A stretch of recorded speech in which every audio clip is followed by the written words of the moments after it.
Hey guys, welcome back to the Sun and Sand Report. My name is Brian Best. I'm a realtor with Exit King Realty and Sun and Sand Living. And I'm Philip Zoller. I'm a loan originator with AmeriFund Home Loans. And you know what, guys, the purpose of this channel is not to just give you real estate information or mortgage information. We want this channel to be really a tool for you as you navigate the entire market here on the Gulf Coast of Florida, whether you're looking for pizza places, the handyman, mortgage, real estate information. That's why we exist. So today we're going to hit red tide, which is a big thing as you think about vacationing here on the Gulf Coast or maybe where you're planning to move. So let's get into it. Okay.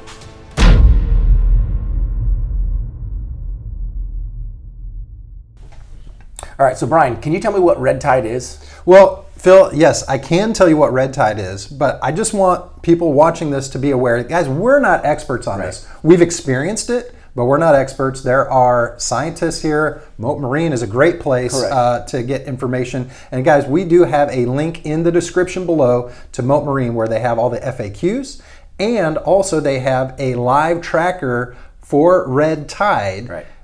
So you can see which beaches are being affected the most as you're looking to plan your trip here. Yeah. But first of all, I think your question to me was red tide. Yep. What is it? So guys, it is an overgrowth of algae. And the name of the algae is Carenia brevis. It's a K. brevis. Not that you really need to know that, but that is the strand of algae that overgrows, and it really sends harmful toxins into the air, affecting people, fish, and pets.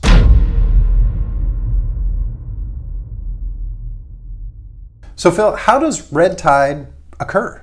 Well, like Brian just mentioned, it's a rapid algae bloom, and that's caused by warmer water temperatures, nutrient runoff, and currents. So all of those three things kind of cook up and create a nasty recipe. And man, those warm waters, they don't just do red tide, but they stir up all kinds of problems for us. So they say.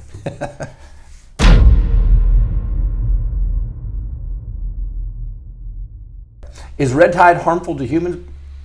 Yes, red tide can and is harmful to humans. It really kind of messes with your respiratory system. So if you have any kind of asthma or any kind of respiratory problems, you're probably going to want to stay away from the beach. But yeah, it is definitely harmful to humans. And also, if you're eating fish or shellfish that have been in a red tide area, that can create problems as well on food consumption.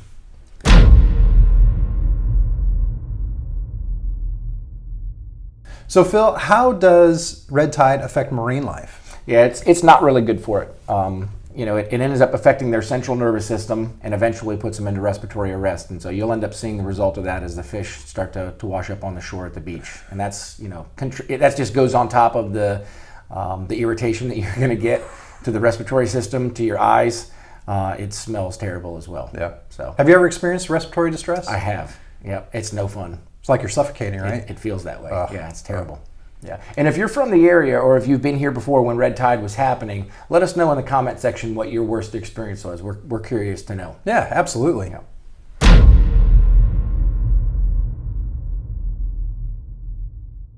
Brian, what are the symptoms of red tide exposure in humans? So red tide exposure for humans, it can vary, but you're going to experience like the itchy, watery eyes, runny nose, irritated throat, and once again, going back to the respiratory system, my daughter has asthma, and we can be driving in the car near a beach that is experiencing red tide, and I might not be affected, but man, she really starts coughing in the back seat.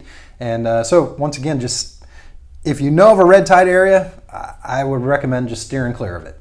Yeah, if any of you are familiar with Sarasota Memorial Hospital and how far away that is from the beach, yes, you can smell red tide when it gets bad. And when my daughter was born, it was going on. And even at the hospital, man, you would walk out and it would burn your eyes. It was absolutely terrible. So it can get really, really nasty. Yeah. Oh yeah. Yeah. And then so it's not just going to the beach. It can get really bad. And not to mention the stinky fish smell. So yeah, that's always great.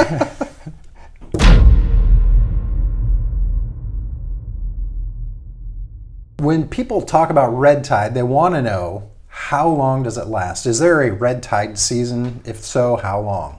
Yeah, there's not really a red tide season. Obviously, it's gonna be more prevalent when the warm weather is here, because that's one of the contributing factors. Sure. But until one of those factors, the nutrient runoff, the currents, or the warm water, until at least one of them or all three of them reside, it's going to be there. So that can be, you know, weeks to months that you could have those blooms going on. Okay. Yeah. So yeah, just be aware, guys. Yeah.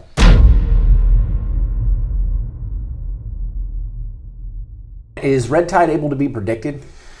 Well, it is to a certain extent. So there's always scientists monitoring the conditions in the Gulf.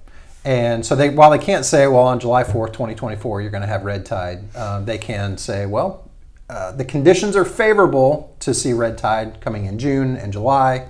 And based on everything that they can gather, they can somewhat predict it. And so, guys, really, once again, that link in the description to Mote Marine, where they have all the frequently asked questions and that live red tide tracker, you're going to want to make sure that if you're coming down, you check that thing out. Yep. And funny little tidbit of information about Mote Marine, when I met my wife, she was actually working at Mote Marine. Oh, really? Yep. Did you pretend like you had respiratory distress? I need help. Help me! Not you. I need her over there. Help me.